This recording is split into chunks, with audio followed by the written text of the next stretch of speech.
Greetings and salutations. Welcome back to Life and Books and Everything. You will be very glad to know that Colin Hanson and Justin Taylor are back, although you may have been wishing for more Bavinck all the time. But Bavinck has left the building, and Colin and Justin are back. So you can determine whether that's a good swap or not. It's not a fair trade. Not at all. And just so people know, more people listen to that episode than any other episode we've ever done of Laughing Books and Everything. So I think we found the formula. Less of me and Justin. Well, more of Kevin and Bavinck. And more of Scottish accents, people from across the pond. I guess they were tired of our Midwestern shtick. Well, it's back.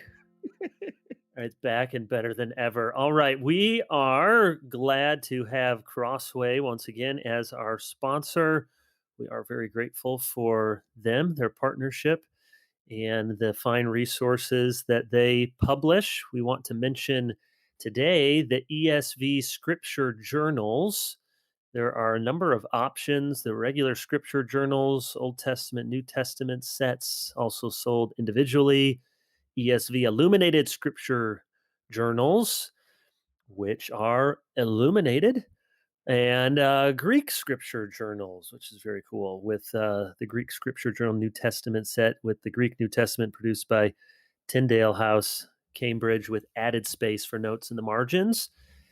These are great for people who love to take notes in their Bible, people who want to listen to sermons. Your pastor's going through a book of the Bible and you get one of the scripture journals and you want to take notes right there as you're listening to him preach. And maybe for people refreshing on their Greek or new students learning the language, it's a great way to take notes alongside passages in the original Greek, or pastors preparing for sermons. So check out the ESV Scripture Journals. Justin, do you journal? Not necessarily with those, but just curious. There are two Mm, types of Christians: the ones who journal and provide ample evidence for future biographers, and those who don't. And the ungodly shallow type. Yeah, I'm in the latter category. I don't journal. I have a few journals. If anybody were to go through my files and find many started journals that begin January 1st, dear journal, I probably won't continue doing this for many more days, but and then it kind of drops off a few days later. So I like to take notes when I read and write in margins, but I've never been a dedicated sort of notebook journaler. But you I guys? Well, I journaled for a season in college, and I think I needed to be in that introspective, moody sort of. Not that everyone who journals is introspective and moody, but for me, it fit. But it didn't last for very long. When everything shut down with COVID, I heard lots of people saying, start a journal, record what you're seeing, what you're feeling, what you're experiencing. You're going to want to go and show that to your grandkids someday. It's going to be really interesting.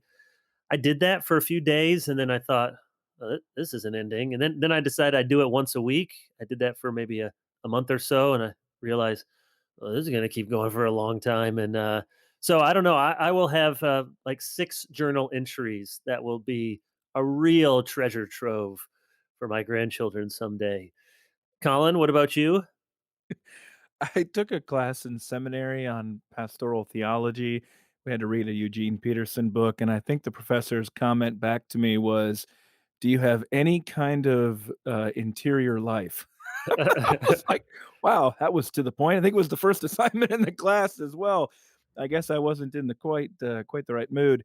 Now, you'd think for somebody who writes as much that I would journal more, but it's never been it's never been natural to me. I've prayed sometimes in written form in the past, but that's been quite a while now. So for some reason, I just don't do that. So I guess if anybody wants to know what I think, they're going to have to listen to these podcasts Yeah, that's in the right. future. Justin, it's not a secret that John Piper is a prolific journaler, and it's always amazed me because he for years is writing sermons, he's writing books, he's writing blogs, and I genuinely enjoy writing, but when it comes to a journal every day, when I've tried, it just feels like, one more thing on my writing assignment that I have to get done. Now I got to write in this journal. Have you ever talked to John about that? I mean, he must not have felt that way about journaling.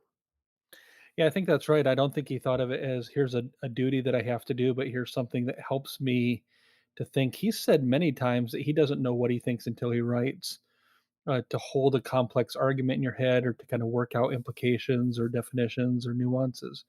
So he is the sort of person who uh, he said before that he would write the same number of books even if no one ever published them. And I think the journals are probably similar for him, not just narrating what he's feeling on a particular day, but also trying to work out theological problems and make observations and try ideas out to see what they look like and what they sound like. So, yeah, I don't Do, think for Piper it ever felt like a duty or a have to do, but something that he wanted to do because it helped him. I wonder, his life is obviously gonna play out very differently, but I think about that with Bonhoeffer. So much of what we have of Bonhoeffer with these journals that are filled with a lot of speculation. It's very hard to reconstruct his theology as a result of mm, that. What do you think that might mean for John Piper as people look back? Are they going to be able to see a pretty natural progression and understand how it all fits together like a puzzle piece? Or are they going to open their eyes and say, whoa, this gives me a whole new perspective on what he was thinking, or maybe even a scary one? Yeah, I don't think that it would be in terms of some massive revelation or some completely different John Piper. But when you're talking about somebody like Bonhoeffer, whose life, yeah, he lived the number of days that the Lord appointed for him, but he did not Right, live a long life. So right. it's more of a fragmentary record of what he believed, what he thought, and any particular day. So I think anytime that you have someone like a Martin Luther King or a Bonhoeffer, somebody who lived, what we would regard as half of a life of a long life, then it ends up being more fragmentary. Where somebody like Piper has published so much in print, unless there's some secret struggle behind the scenes, I think there ends up being more continuity. Where when it's a more fragmentary approach, you can have more ambiguity or more revelations because they didn't make a certain mm. struggle public or a certain strain of thought. But this relates to Edwards' studies as well because now we're picking apart everything that Edwards ever wrote and said, and some of the things that he didn't intend for publication or didn't think it was ready for publication prime time would have had more nuance. What if it had been, what we would say today, workshopped more, kind of Mm. thought through, gotten more feedback. So there is some danger in going back to a journal of an Edwards and saying, this is what he thought. Well, it may have been what he was musing about one night by the candlelight at midnight, and not what he would have said in a sermon or a lecture or in a print book. Justin, can you give us the line you were telling us that Fred Sanders shared, this exact quote from Jonathan Edwards? I don't know if this was in his journals or some letter somewhere, but this is perhaps a reason to keep some thoughts on the inside. Do you have that in front of you, Justin? We Yeah, lost this was Justin. There he is. I'm here. This was Edwards, I think, declining or presenting his qualms to Princeton College about why he would not make a good president, and he ultimately felt divinely led to do it, and was confirmed by friends and family, and then ended up dying after a smallpox inoculation. But he said to them, "I have a constitution in many respects peculiarly unhappy, attended with flaccid solids, vapid, sizy, and scarce fluids, and a low tide of spirits." Oh, And they I said, "You sound perfect to be a college president." Come No aboard. wonder no wonder the, Marriage to a Difficult Man book was published. yeah.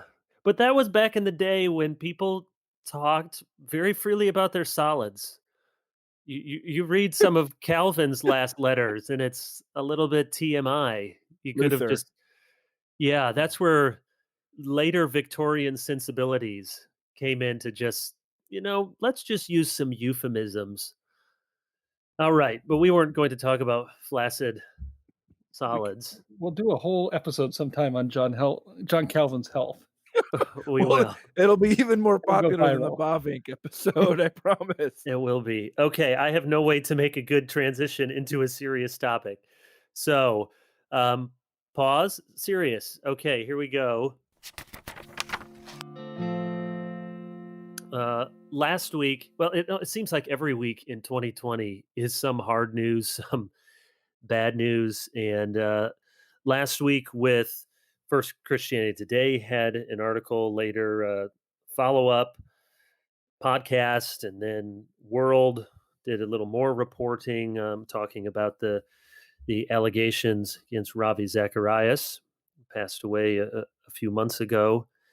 And I want to use this as a springboard, not so much to talk about the particulars of the allegations against Ravi, uh, related to sexting allegations and these inappropriate behavior. That's hardly the right, serious enough euphemism for it if the allegations are true, but uh, moral turpitude at these spas. But it causes us to reflect once again on what what are we doing? There, but by the grace of God go I. We always want to, give a proper expression of our own sense of fallenness. But insofar as we've learned anything, Colin and Justin, what sort of things are you doing in your own life to protect your life, your marriage, your walk with the Lord? What sort of lessons have we learned? I mean, we could go through a litany of fallen leaders, some of whom were or are friends, some who have died, some who are still trying to make a comeback in ministry. So there's too many stories to profitably want to recount. And I'd like us to at least reflect for a few minutes on what we learn from them. But before we do that, I wonder, do you think that these sort of catastrophic falls, and let's just, put out there, we don't know, I don't have any inside information on Ravi Zacharias, just dealing with the allegations that are out there. And at this point, as best as we can tell, it seems hard to think of a counter story to the one that's there. But we reserve final judgment, and hopefully, the ministry will be providing more information as they can. But do you think this is happening more often than it used to? I mean, is that's what you hear? This is the way we have celebrity pastors or Big Eva or evangelical industrial complex. That's why this is happening. Or do we just hear about it more because of our connected world? What do you think, Colin? I don't think this is the interesting answer. I think we're just hearing about it more. One thing that's brought the three of us together is those friendships, but then also our our love and interest in evangelical history. And there are exceptions. Billy Graham is certainly an exception when it comes to money and when it comes to sex, but he wasn't an exception when it came to family. I mean, he and Ruth had a strong marriage, but the kids had a really difficult time there. I mean, you could just keep looking. There's been a lot of major challenges for evangelical leaders, and a lot of why we don't know about them is because we've forgotten or just never taken the time to look. So I do think we're struggling a bit from a case of presentism, but that doesn't lessen any of the concern, I guess. So, and it's also not particular to evangelicals, and yet nevertheless, it's a major problem. I'm wondering, Kevin, you've just read Paul Tripp's book, Lead, and we've talked about that book a lot, the three of us personally, and I think it's dead on when it comes to turning the attention away from the individual into the community.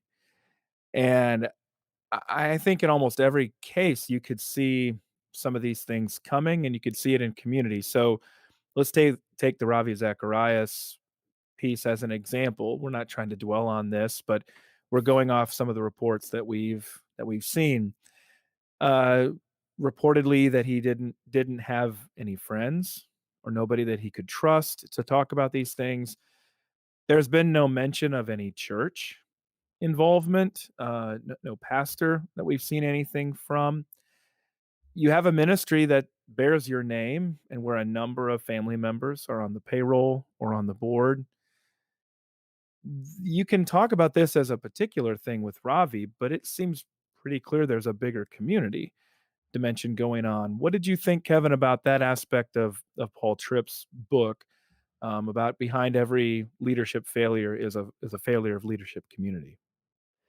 That's the real genius of the book, and plug to your fine podcast interview with Paul about it, where he's really following up from Dangerous Calling in this book, Lead, to say it's the lack of friends, it's the network, it's the failure to have gospel community around a man. Now, at the end of the day, there's no foolproof scenario that keeps us all out of sin. But one of the things that we see with these sad examples, it's not like everyone is going to say, "Oh, I, everything I knew about him was terrible." You know, whatever the situation may be, there will always be people for whom you say, "Oh, this doesn't look like anything of the person I knew." And so it's a reminder to me to not just, ensure that there are some people out there that would say, "Oh, Kevin DeYoung's a great guy, and I got nothing but good things to say about him." But what about the people who see the sinful part of me and the ugly side of things? Do they have such a place in my life that they'd be able to speak into it, that they'd be able to say something? And I do think that one of the reminders is there's a massive danger, the more authority you are given or accrued, that you only put people around you who are going to affirm you, who are going to, maybe their job depends upon you, maybe their platform depends upon you, and you have an unhealthy environment where people only want to tell you things that you want to hear. And I'm, want to be appropriately nervous that I would ever have that sort of relational ecosystem around me, because it doesn't serve me. And you don't have to be world famous like Ravi Zacharias was. You can be in your own little church world, that you can create this sort of structure around you.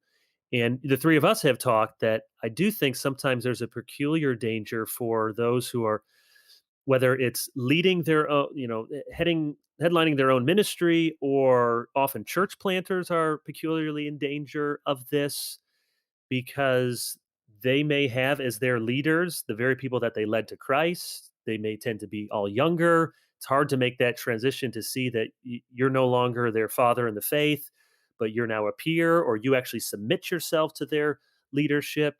So I think those sort of situations lend themselves to unhealthy dynamics. Not that you can't in a traditional church, but there are some things. If you come into a church setting and you're 30 years old and they have 60-year-old elders who have been around the block a time or two and aren't on the internet, seeing your latest greatest post or tweets, they're going to be a lot less likely to, blow smoke wherever you blow smoke and hold you accountable. Another element here is just the number of days on the road. Hmm. I hear this about musicians a lot, of how much divorce and difficulty they face. There's a commonality there of being on the road.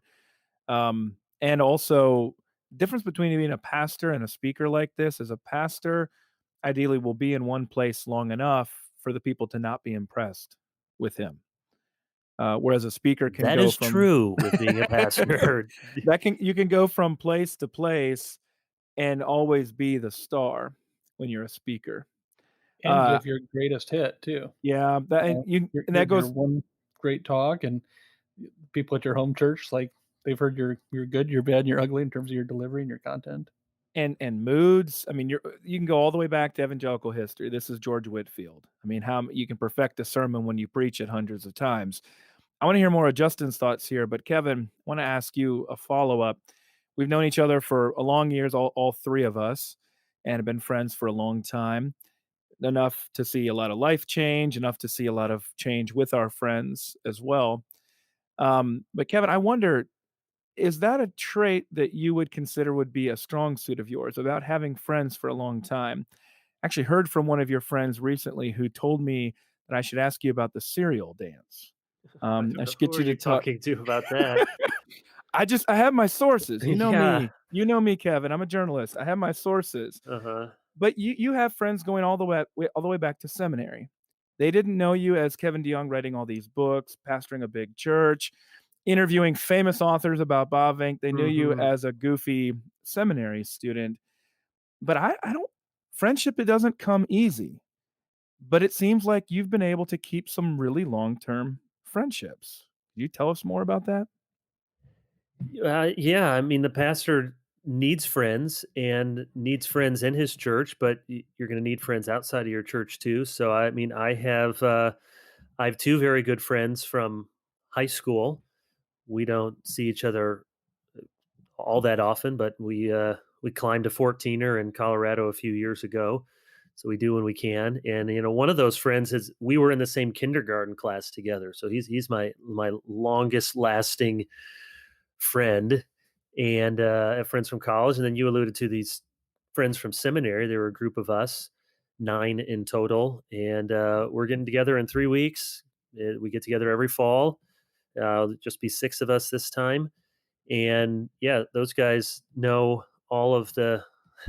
I have lots of strange things about me. The serial dance being one of them. We'll have to save that for another time. People something to look forward to. Yes, and when I'm there, they call me by the worst nickname that I have been given, which is Celine, because when I was De Young is a very common name where I'm from among Dutch Oh, of people, course, but they of heard it course.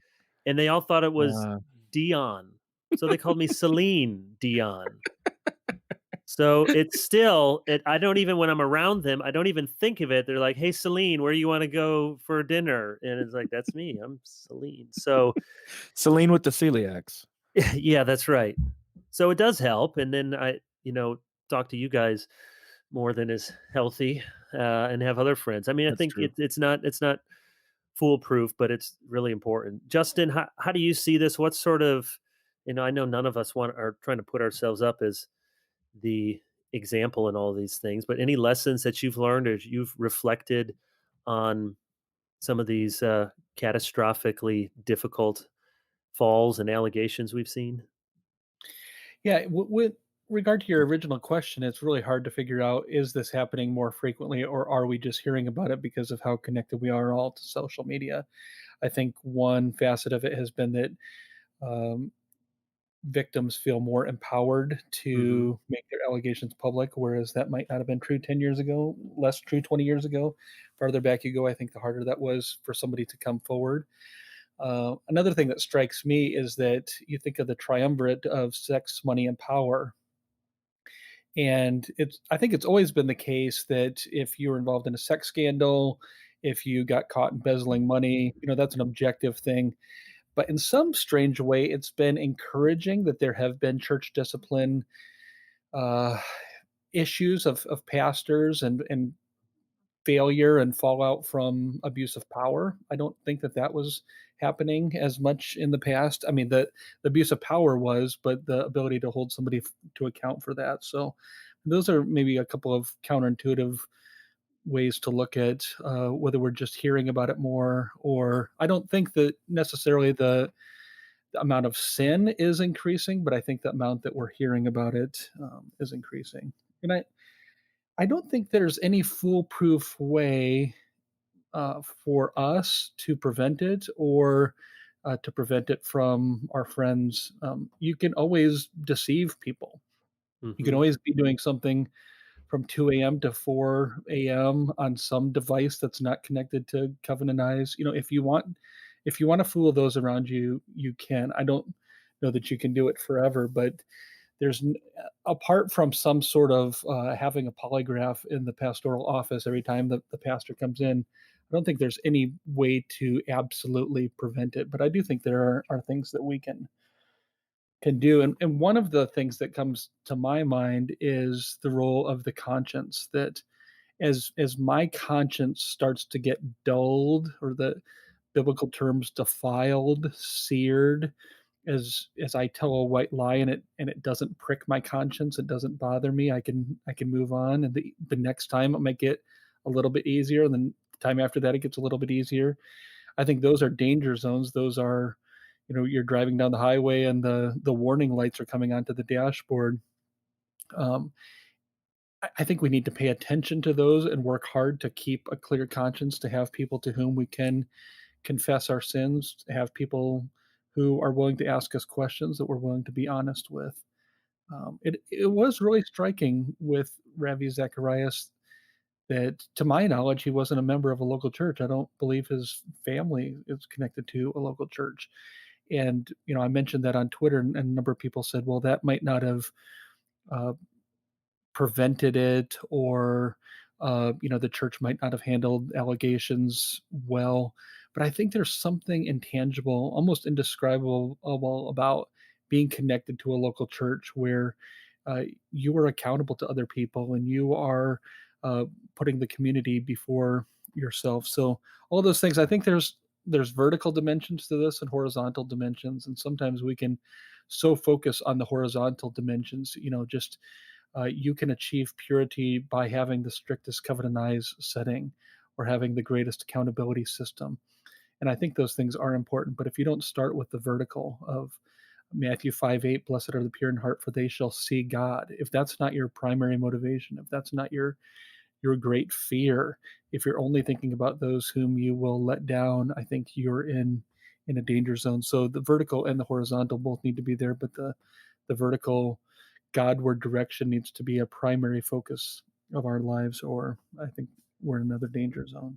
I think at least one, maybe both of you read Malcolm Gladwell's Talking to Strangers. And one of his themes there is we all have a default to truth. We tend to believe what people are telling us. And he gives all sorts of stories of when that didn't serve people well. But he also says life would be insufferable if we were all like, whatever his example in the book, the guy who broke was it the Enron case, or no, Can't remember what it. The Bernie Madoff. Yeah, it was Bernie Madoff. Guy who said from the beginning, Bernie Madoff is corrupt, and he just spent 15 years of his life basically trying to tell everybody, and he was Yeah, and he right. just was never gonna believe him, Yep. and, really suspicious, at least as Gladwell presents him in the book, and you see that guy, and you think, "Well, good for him," but Gladwell says, "If everyone was like that all the time, life would be miserable." So we do it's natural, and in some ways, it's commendable. We have friends, we believe people around us, we don't want to always assume the worst. But that's why, as you said, Justin, it's important to attend to our own conscience, because very few people wake up and or never, if you're a Christian, I hope, today's the day I ruin it all. Today's the day I'm going to go from a happy marriage, not looking at anything I shouldn't online, and I'm going to try to find an affair. No, it's all of the little, it's the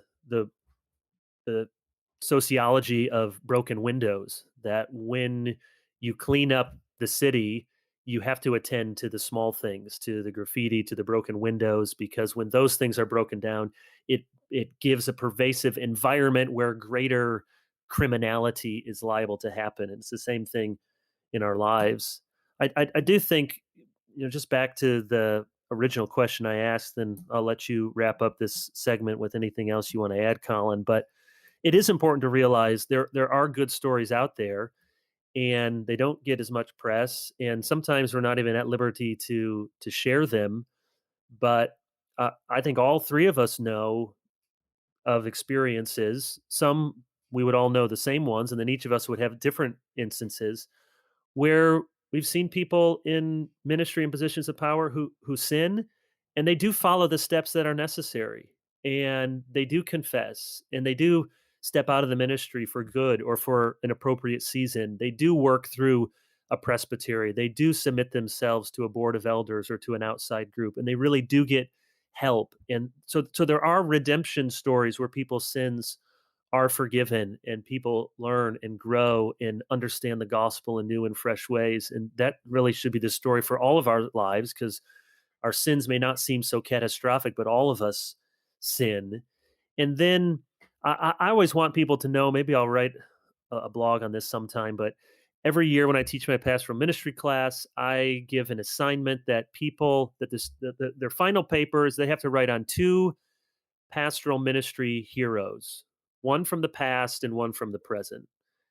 And so the present is usually a father, a grandfather, an RUF pastor, their childhood pastor.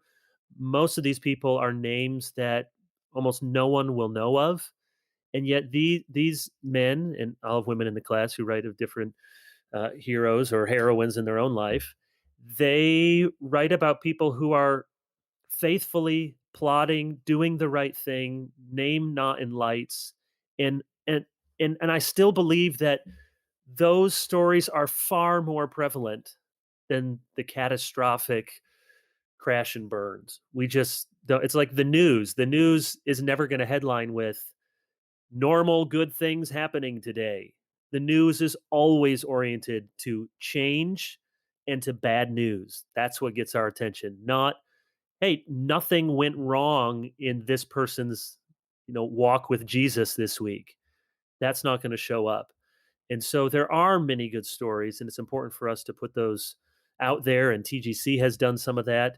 And even just remember in our own lives how many reasons we have to give thanks. Anything to add to this or subtract, Colin?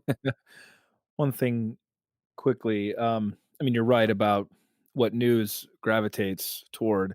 It's a major factor there. Um, but I, the normative doesn't get the attention when things go the way that they should. But I also think that if most people knew what it was like to be famous and Christian, they would not want to be famous, and they might think in the end they wouldn't want to be Christians. And it should not be something that we aspire to.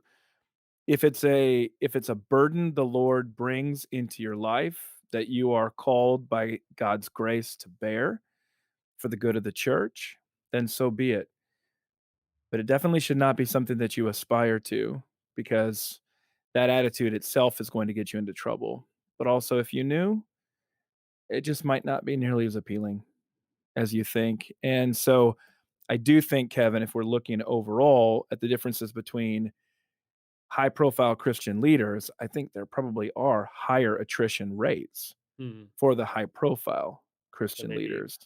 And like I said, you add in some of those factors like being on the road all the time, can't be a part of church. Everybody thinks that you're great wherever that you go. Those are not what you would do if you wanted to live a quiet and peaceful, dignified life before the Lord and with your neighbors. And one of the indications, I think, is when does the extra added normal become better than the real ordinary normal? So, Mm. do you would you rather preach at your own congregation for your own people, or would you rather preach somewhere else in front of people you've never met? Are you, and of course, it's fine to be excited to go speak or excited to travel at times. But if I find myself wanting a trip because getting away from my wife or my family or my ordinary circumstances is better than living in those circumstances, if I'd rather be speaking to those people than to speaking to my own people, if I'd rather be on the road than be at home, all of those are warning signs. And one of the things I've prayed, and I'm sure, I've told the Lord, Lord, I'm not sure I mean this, but I know it's a good thing to pray, so I'm going to pray it. And I said, Lord, don't give me success until I don't want it anymore. So may it be that when whatever that success looks like, whatever our small fish bowls, that we don't want it and we endure. And again, John Piper would be the first if he were here to tell us what his sins are. But I've seen him stand in line for sometimes hours, waiting for people who want to talk to him, who want him to sign a book or their Bible. And someone may look at that and think, that's Christian celebrity, that's Christian fame, and only the Lord can know a man's heart if he's waiting there with a line of people to see him and he's feeling proud.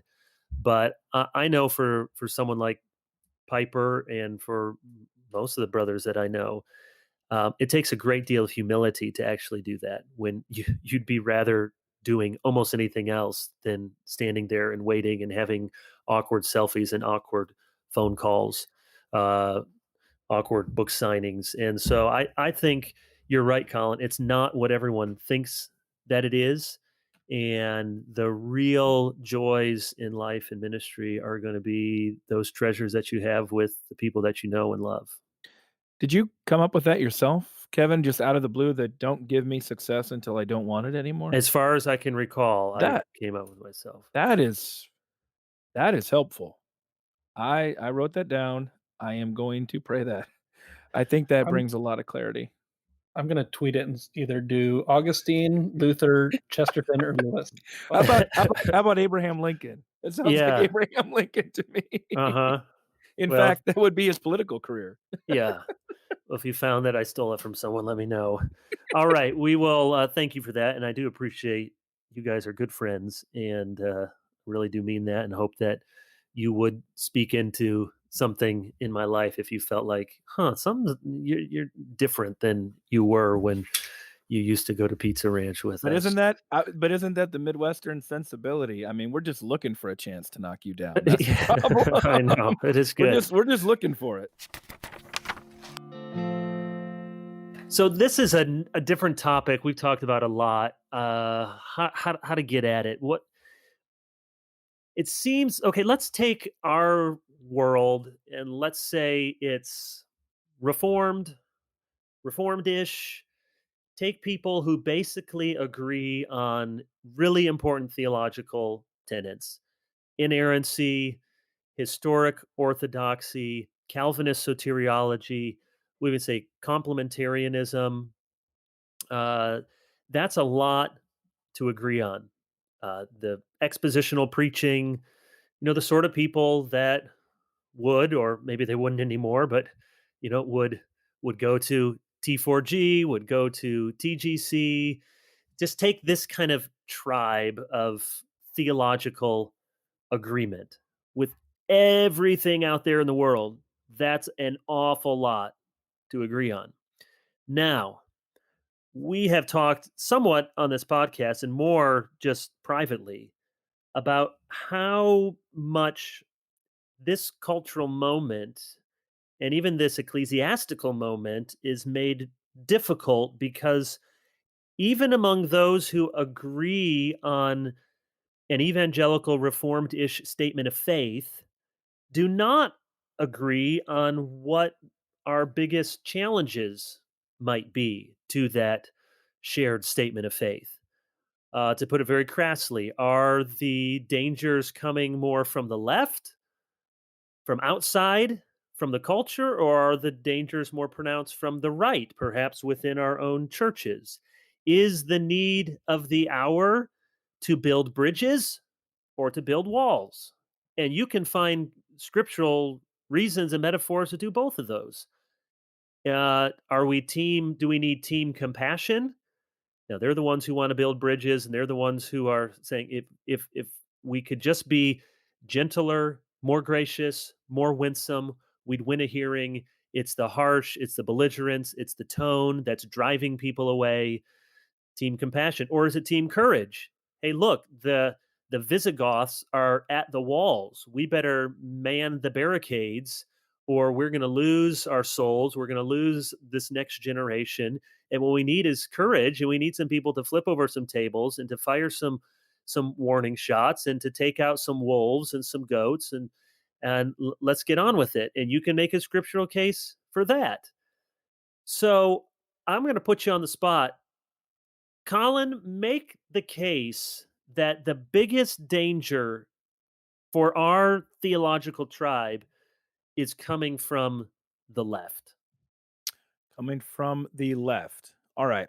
Well, you practically quoted me earlier in my blind spots book, Kevin. Thank you. Oh, well, it's a good book. 2015, courageous, compassionate. But Oh, that's right. I add commission in there. So, because I don't think that most of our issues are a simple left right binary, but they are more of a triangle.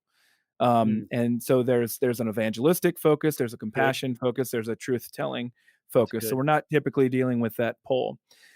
But the argument that I would make for why the biggest fear or why the biggest concerns would come from the left, to answer your question, would be because yes, there are a lot of debates about what's happening inside the church. And yes, there are problems with things like white supremacy, explicit white supremacy, racism, and things like that inside the church and historically. The dominant message that the church hears and is catechized that our young people are growing up with is almost exclusively coming from the left. Whether it's they turn on and they watch the NBA finals, or whether or not they're going to college and the training, whether or not in their workplace, just what they're learning in public school education, growing all the way up. The consistent messages routinely reinforced through our cultural catechesis are coming from the left. That's the argument that I would make. It's not necessarily the argument that I hold, though that's only if you make me choose.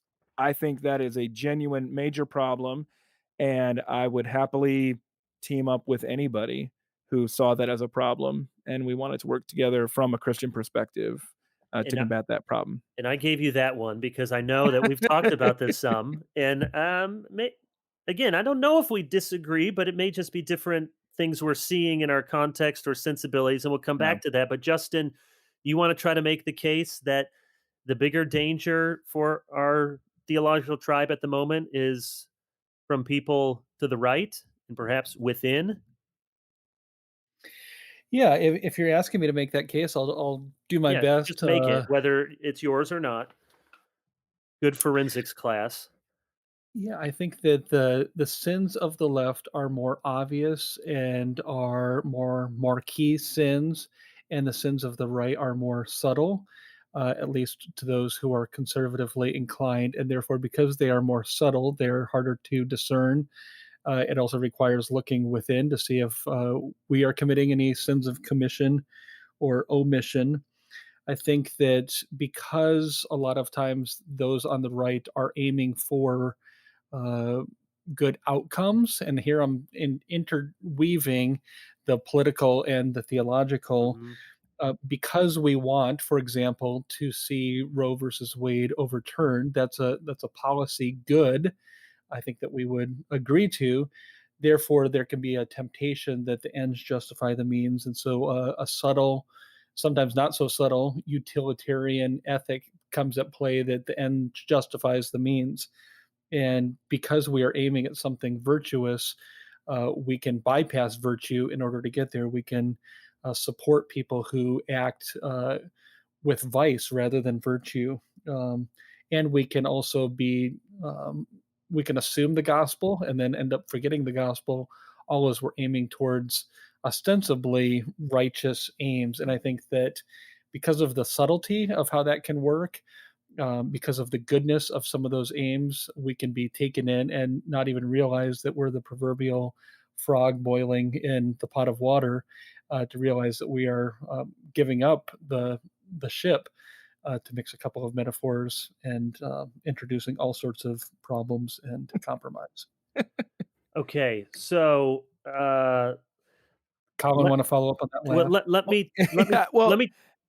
go ahead, Okay, you Kevin. all right? Let me try out this, and then Colin, you can respond to it because I'm thinking about this all the time, and I just need to like you said about John Piper. I need to put some thoughts on paper to find out what I think and clarify. But one of my working supposition is that because the threat. Well, number one, I think and you can disagree with me, I think the biggest threats are coming from what you described, Colin, from the entire cultural catechesis. Call it woke capitalism.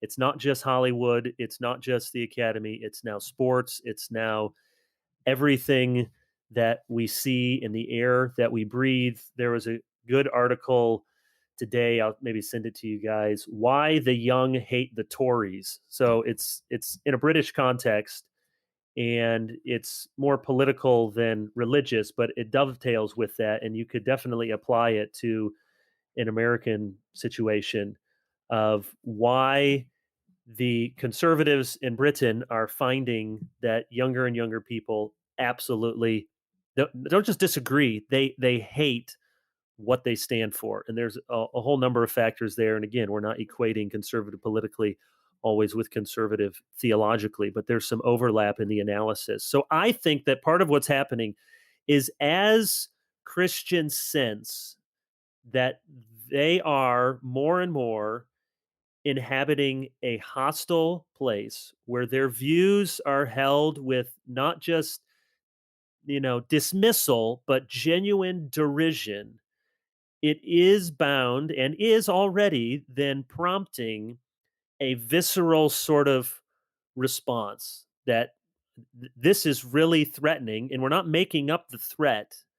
And because that's there, we're bound to have at times maybe an overreaction or to want to defend what we ought to properly defend and do it in ways that either are ineffective, unpersuasive, or we end up defending sometimes the indefensible, or we find co-belligerents with those who are in no ways really friends to Christianity. All of those are problematic. But I still maintain that the cultural air that we're breathing is eroding Christian faith from the left. And as that is already infiltrating the church, will continue to make life difficult for those of us who believe in the centrality of the gospel and the inerrancy of the scriptures and testing everything against the word of God. So, Colin, how do you respond to that? Agree, disagree, nuance, add, or subtract? I think I can agree with you while adding some depth. So, You're saying I'm shallow. well, I implied it. I didn't say that. Yeah, right. Okay, so take 3 different places that I've lived. I guess my main point, Kevin, is that I don't think all of these cultural conversations are national. So, I think that's an important grid, but I think they can be localized. So, let's take, South Dakota, my first 18 years. If you're really obsessed with racial issues, especially black-white issues in South Dakota, that's probably going to be a strange emphasis of your ministry. Now, there's gonna be different emphases, such as Native American concerns that aren't as much of a pressing issue in Alabama, where I live now, but that's just black-white racial dynamics, not a major part of life and ministry in South Dakota. Okay, fast forward to Evanston, Illinois. If you're not really concerned about what you described, woke capitalism, cultural Marxism in educational institutions, uh, all intersectionality. If you're not concerned about that in Evanston, Illinois, then I don't know how you can be faithfully discipling people that are coming through your church or through your campus ministry. That's a major problem. I'm gonna leave out most of my years in Wheaton because I didn't really understand Wheaton very well for the 8 years that I lived there. I never was a part of a Christian Carol college. Stream. Yeah, well, yeah, thank you, Justin. Technically, as Carl Henry said, I lived in a suburb of Wheaton, Illinois. Carol Wheaton. Stream, you could just I hear thought that Wheaton was a suburb of South Holland. You Dutch, that's Yeah. typical. Uh-huh. Everything revolves around Amsterdam. Okay, so and then in Birmingham, if you don't care about racial issues, something is off, Yeah. given that history. Fair So that's enough. one thing. We're not always having national conversations. The local emphasis can change. The other point I wanna make is that I don't the Bible does I'm not so much interested in the left-right polarity, though that can be helpful. sometimes. I'm not entirely dismissing that. I mentioned earlier my triangular approach, but then I want to point out that I think, and Kevin and Justin, you guys can push back on me in this because I don't want to overemphasize something here. But I think on the main, the Bible is more concerned about what happens inside God's people than what happens outside. It True. seems to assume the outside is going to be hostile and they're going to be problematic for us. But that it's not insurmountable if God's people will simply be God's people. If they will just trust God and they will live with holiness, there won't be any problem there. They can withstand whatever the world brings to them. I think that's an Old Testament and New Testament dynamic. So instead of saying left and right, I typically want to say three ways: compassion, courage, commission. That's just my way of describing it. But then I also want to say we should be more concerned that God's people are living faithfully than we should be about the threat that the world brings on God's people. Though I don't want to make that's not a sharp dichotomy because, of course, what happens in the world is going to affect God's people. Right. But that goes back to what your point is earlier, Kevin. The confusing part for me is watching Christians team up with non Christians because they imagine going after common enemies inside the church. That's what's confusing to me right now. And yes, I do think that we genuinely have a lot of disagreements inside the church. But what's confusing to me is how we so immediately gloss over all the commonality that you started this with, Kevin, and latch on to some of those supposed or alleged disagreements. Some of them are real, some of them are supposed and alleged, and that we use outside non-Christian voices to be able to sort of trump the I didn't mean to use that specific word, but I mean trump the It's just unity a of the word. It's a church. It's verb. just You it's know, just a you just a just can't. verb. It's just a verb. I mean, but Right. that is the atmosphere where things are so politicized that it seems like our Trinitarian unity, our unity in Christ, doesn't seem to matter if you disagree on a political issue. It seems then all of a sudden you have more in common with atheists who don't believe in God at all because of your focus on politics. Justin, what do you think? Push Yeah, back on me and there. if you're interested in that line of reasoning, Samuel James recently did a letters and liturgy piece along those lines, which I think is worth reading. Unequally woke, yes. Yeah. And for listeners who like to hear Colin Hansen muse about these topics, he actually wrote a book for Crossway entitled "Blind Spots" on this issue of seeing things from only one perspective. Colin, I think you're right.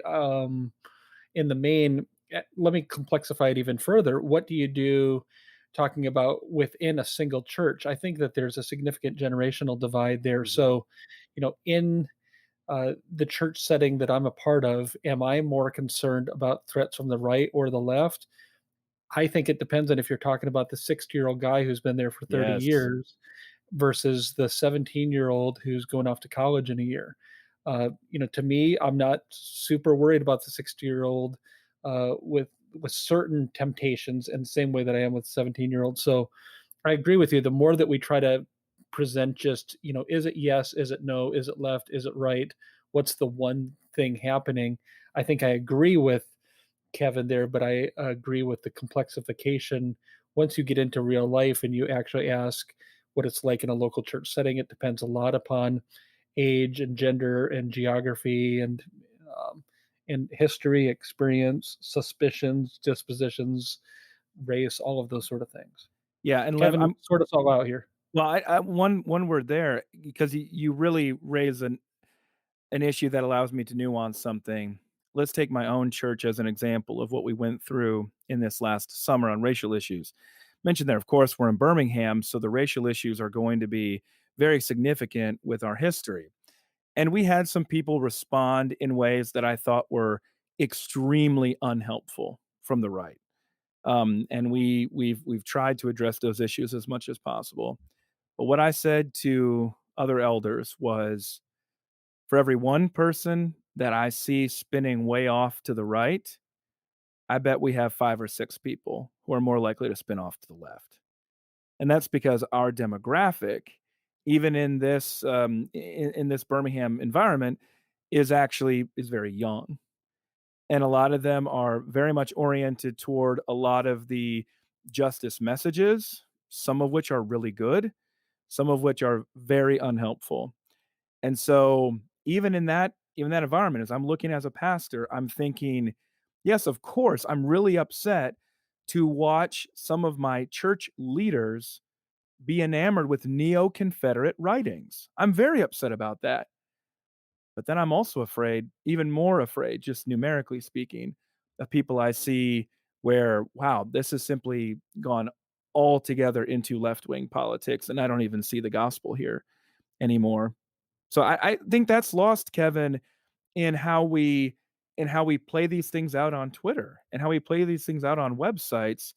I guess that's what I'm so confused about. So help, as Justin said, help set us straight Well, here no, I'm not because going to set you straight. I think that's really good, and I appreciate what you said, Colin. It helps me clarify my earlier point about threats from the left on the outside. I should have made clear. I'm not thinking so much of boy, what's happening at Princeton, and that has to have us all alarmed, but more, where do we see these ideas, whether they're formal theories or they're simply the air that we breathe or the messages that we receive every commercial break?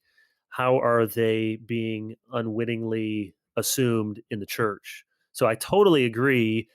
You see it in Paul's letters. What he's concerned about is not so much. Now he's concerned if you see this in Revelation, a persecuting government, but they're most concerned with the church then standing fast to that, not capitulating, not giving in. So the church very much has to. But uh, if I can footnote my book, which sorry wasn't by Crossway, but the one that no one reads anymore, Why We're Not Emergent, I wrote about the seven letters of the seven churches. I think that's very instructive. Not what I wrote, but those first chapter 2 and 3 in Revelation, because they do describe, and you see the example. You see Jesus, he does not talk to every church in the same way. And so he can say to Ephesus, you've lost your first love. That's the message some churches need to hear. And you can say it's love for the lost, love for the Lord, love for evangelism, all those things. But then there's Thyatira and Pergamum, which are over tolerant. He says, Jesus has this against you. You tolerate that woman, Jezebel. You're too tolerant of things. That's not a message that many people are going to hear. So it takes a lot of pastoral wisdom and nuance. And so here's a recurring theme on this podcast, and it's the blessing and the challenge of our digital age, because you tweet, you blog, at one time you're talking to everybody, but you can't help but have in your mind what you see in Birmingham, what maybe I grew up with in the RCA, or what Justin's seeing. So we're all bringing to our message, which ostensibly is going everywhere, our own set of concerns and issues. And so it means that as readers, we need to be discerning. As writers, we need to be careful. But it also presents the challenge that so often we get, not just using a royal we, one track mind in how we read things. And there's a way to be helpful. We've talked about this too. There's a way to be sensitive. Okay, how would someone who's been a victim of this read it? How would a single person? How would a married person? How would black, white, male, female? There's a certain sensitivity that's appropriate, and then there's also a place where we can no longer write or communicate with any real verve or unction, because we're assuming that everyone is going to bring to bear their own hurts. And so, in one of my many aborted blog posts, Justin may have more than I do. We may be running neck and neck. Perhaps Jonathan Lehman is up there too, although he's winning with aborted tweets. World's worst tweet draft. Thanks, Justin, for setting him straight on at that. least he circulates them beforehand before Yes, they go public. but that was a blog post that I'll have to finish sometime. Is just saying we expect our communication to be at once universal and at the same time so personal that it's as if you're my pastor speaking to me. So people will say, "Well, is that how you would speak to someone who had suffered, a loss by suicide?" And well, no, but I'm not having a counseling session with that person right now. So all of this comes into, I think there is, it's incumbent upon us as writers, but it also means a certain realism as readers to understand, and probably means for someone like you in your position with Gospel Coalition, Colin, and Justin at Crossway, I'm sure you have to think about, because you are trying to reach a wide audience, trying to gauge what is the need for this cultural moment. And I haven't set you straight or figured it out. I'll pray for you, and you know that I'll tell you when there's things I like, and I've told you when there's True. things I didn't like. That's true. So, thank you, I think you brothers. do that more with Colin than with me. Thankfully. Well, that's because your books, they're already out, and they're Look, it's part of my job description. I don't mind it. I expect that if you're exactly right, Kevin, about the internet. I think we underestimate what role that plays here. It's not gonna be possible to make everybody happy, but at the same time, that shouldn't be your goal, is to make everybody unhappy. So there's a medium in there of you're not trying to offend people, but some people it's just going to happen if you're doing what you think is the right thing to do, if you're recognizing that threats come from multiple directions. last question, tying it all together. Books. Give me two or three. We'll just limit it to three. We could come up with 30, but books that you think would be helpful in forming a political philosophy.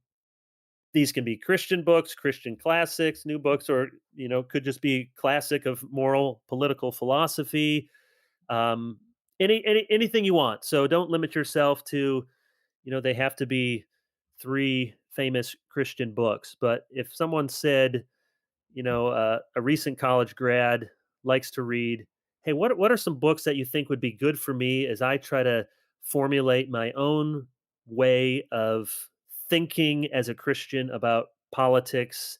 And it's probably going to be somewhat American centric because that's who we are and where we are. Give me two or three books, Justin. Yeah, I think one that I would start out with would be a book that I think is still available print on demand, but it's Greg Forster's The Contested Public Square: That is a good book. The Crisis of Christianity and Politics, put up by IVP several years ago. And I think one thing that's nice about that book is that it gives a historical overview and introduces readers to the great classic works from Plato's Republic to Augustine's City of God, and moves eventually to medieval thinkers and Reformation and natural law and religious liberty. I think it's just a really nice introduction to who the main players are and the history, written from a confessionally Christian perspective. Another one would be David, and I'm sure I'm going to say his last name wrong because I've never had to say it out loud before, but Quasis, the Canadian Reformed political theorist, Political Visions and Illusions.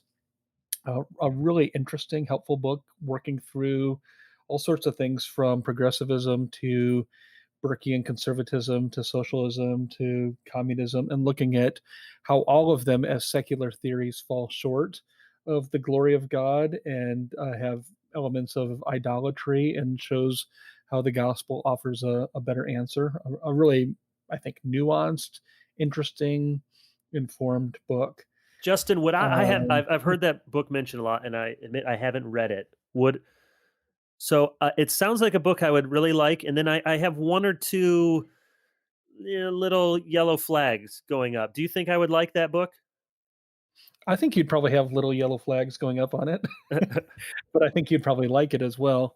I think one of the uh, potential critiques of it is that it can make it seem as if even though all of these ideologies fall short of the glory of God, maybe some of them fall further short than others. I think he believes that. I don't know how clear that always is. But I think for somebody of his knowledge and background as a neo Kuyperian, I think his analysis will make you think, and I think you'd probably enjoy it, even if you had a few qualms. Does he present what he thinks is the biblical model with no idolatry? And has that model ever been uh, a governing philosophy on the planet? I don't think that he thinks that we have achieved utopia. Um, to what degree he lays out his alternative perspective and how realistic it is, I'm not sure.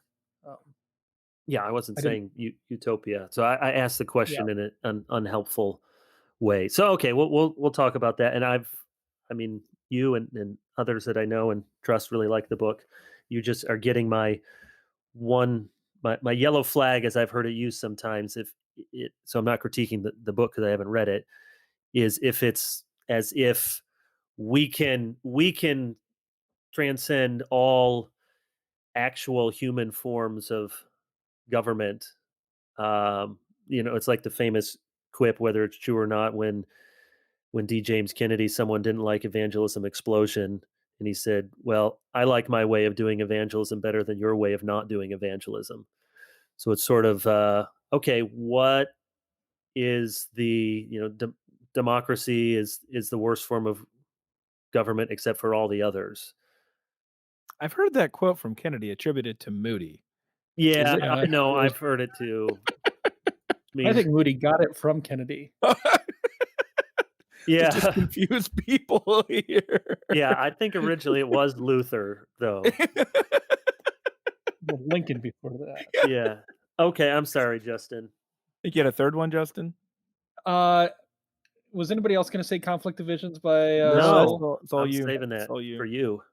No, Thomas Sowell is not a Christian, at least an Orthodox one, but I think that that book is very helpful and maybe an interesting place to start if somebody doesn't necessarily want a Christian perspective, but wants to see a relatively non-polemical, even-handed book that tries to lay out why do we disagree, and why is it that the Democrats tend to line up on one set of issues and Republicans on other set of issues?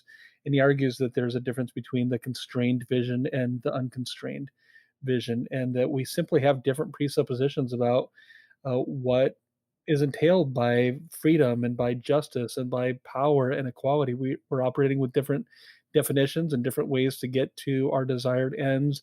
So it's just a very interesting book. Soul can be uh, polemical in some of his other works, and he's kind of become a punching bag on some of the racial issues. But in this book in particular, I think it's just a really nice introduction. Doesn't say everything that needs to be said, but I think it ends up being eye opening for the different presuppositions at play among various parties when it comes to political ideology. That's great. That leads into my list, and we'll give Colin then the last.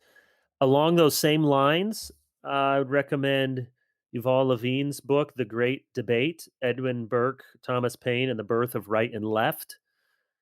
Similar pedagogy as the Soul book, except Levine is looking at just two thinkers, Edmund Burke and Thomas Paine, who overlapped and interacted some with each other. Now, Americans will hear Thomas Paine and immediately think common sense, and he's the hero who sparked the revolution. When you read Thomas Paine, you quickly probably want to sift out some of the dross, along with holding him up to be a champion of independence, at least on this side of the pond, because Yuval makes the case that really the birth of the left is more with the ideas of Thomas Paine, and the birth of right is with Edmund Burke.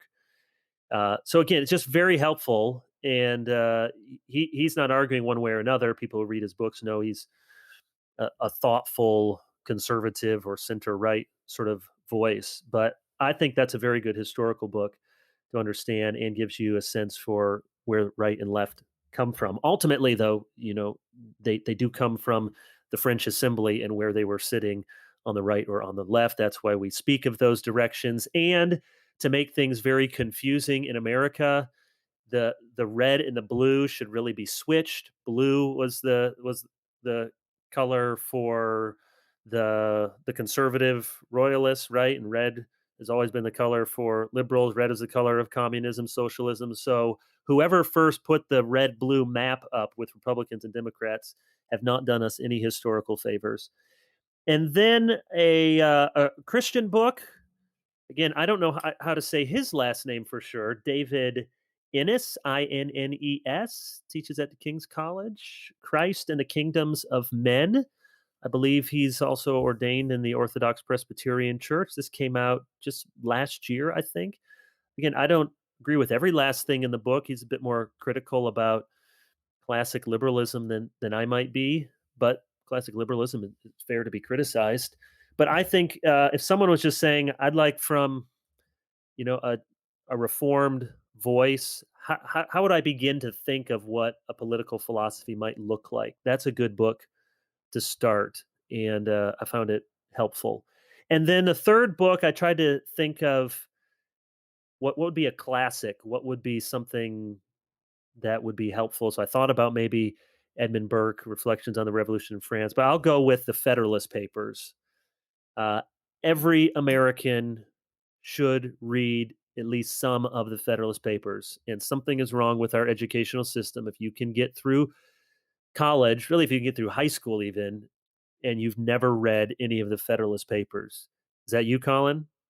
None, never signed. None. I was a Yeah, history major, and never you signed, never. So never signed. it's If a there was a graphic novel version, though, that would be Justin, there's probably an Audible version that you could listen to That's true.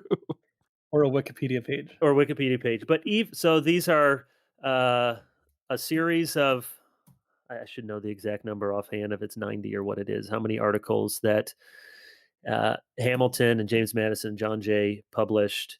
It's on the ratification of the federal constitution, but it gets into political theory. And again, it's not that you say this is lifted from the pages of scripture. Obviously, it's not. It's drawn from all different sources, but it's very 85 Federalist Papers. Thank you, Justin. Just looked that up. I was pretty close off the top of my head.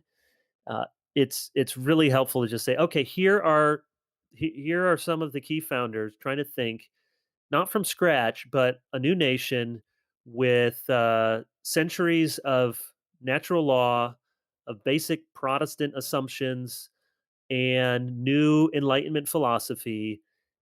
And ideas of classical republicanism from Rome. How do they think about government? And whether you agree or disagree with all of it, I think that's extremely helpful, especially it is for understanding our American system. Colin, you get the last word. What are your three books? You get to go last at 1 hour and 12 minutes in. By the way, Kevin, Price is Right rules. You went over, so you lost. Oh, that's true. Okay. All right. I start with two essays. I teach a class on Christ and culture for my church, and we cover politics in there. Two essays or two documents I assign: Lincoln's second inaugural address and King's letter from Birmingham jail. Very good. I think the two best examples of public theology in American history, which is notable given the ambiguities we have about King's life and Lincoln's faith and orthodoxy. So, still, nevertheless, as documents, they are not inspired in that biblical sense, but they are inspiring in that sense of understanding the essential elements of that sort of a rebirth of freedom that was provided through the conflagration of the Civil War, and then ultimately renewed through the Civil Rights Movement. So related to that, I commend Taylor Branch's America in the King Years trilogy for shaping a lot of my perspective on 20th century politics, at least, and the civil rights movement. And there's a one volume small version of that. Oh, there is. I didn't know Yes, that. which I've read. Well, yeah, the You three can't make it volumes through the three big are volumes. like 2,400 pages. Yeah, So yeah. that's a wise decision.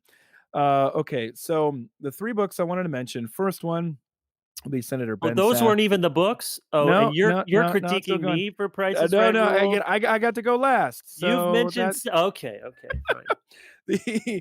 the I want to mention Ben Sasse's book Them: Why We Hate Each Other and How to Heal. Really good. That's from 2018. Reason I mentioned Senator Sass is two reasons. One, because it is easy to sit in the distance and to muse on these things. I have a lot of respect for people who are inside trying to implement them, even under very easy to criticize circumstances like Senator Sass is in. So that's the first book. Also, the second reason for that is because I resonate strongly with his Midwestern localism. So his Friday night in the high school gym Hmm. feeling that he describes with community could not resonate more strongly with me. And that is the kind of politics and community I was catechized into without knowing it, and remains very, very much my political philosophy today of the strength of local communities. That's the Tocquevillian part of me that I didn't realize. Another thing I wasn't assigned until college. Second book I want to mention is James Davison Hunter's To Change the World. I actually edited a book 5 years ago called Revisiting Faithful Presence to Change the World. And Al Mohler, Greg Forrester, Karen Ellis, Ramon Pierre, Daniel Strange, Hunter Baker, a number of other people contributed to that book. I don't know if I'm still convinced with his philosophy of top-down politics, about the influence of the elites and the need to be a faithful presence among the elites to bring political change. What I will say is that I don't know where to find this in his canon, but in personal conversation with Professor Hunter, he really did more than anybody else to change my emphasis on politics away from campaigns and individual politicians and more toward the atmospheric conditions of our society. And that has been a godsend to me through the last 6 years, to not see these things as mere manifestations of a candidate or a moment, but something that's much bigger to our culture. We've been talking, the three of us, about David Brooks's recent essay in The Atlantic about our cultural moment and politics. And that would be a good practiced example of what I've learned from Hunter and tried to implement. Last book, then, nobody will be surprised to hear me recommend The Righteous Mind by Jonathan Haidt. Fine if you're a pastor dealing with these issues politically within your church, even though Haidt is not a Christian, not a believer in God, and not a conservative, he will give you a lot of ammunition to understand the way people think tribally and the way they think sort of instinctively and intuitively. And that will help you to navigate very difficult situations. So yeah, those are my three books, a couple essays, and a trilogy of books. Yeah, you mentioned several things that you assigned for your Sunday school class and other books you had edited to get to as a preface to your book. So that was very, very sneaky. We hear many comments that people want to hear more from Justin Taylor on this podcast. And Justin, any last word of wisdom you have for us? No, other than thank you, Mom, for writing in to complain to Kevin. I appreciate that support. And that's why people want to hear from Justin. The dry jokes that we all know so well are merely everybody's being introduced to them now. Yes, the tweets or the emails or the texts, and you go, "Wait, was that a joke? I'm not sure." And then was that joke on me? So, thank you. If you have to wonder, they usually are. in Indeed. All right. Thank you, men, for joining the discussion again. And thank you to all of our listeners. Check us out in your various streaming apps or podcasts and subscribe and like us. And if you don't like us, just pray for us then. All right. We hope to see you again next time. Until then, glorify God, enjoy Him forever, and read a good book.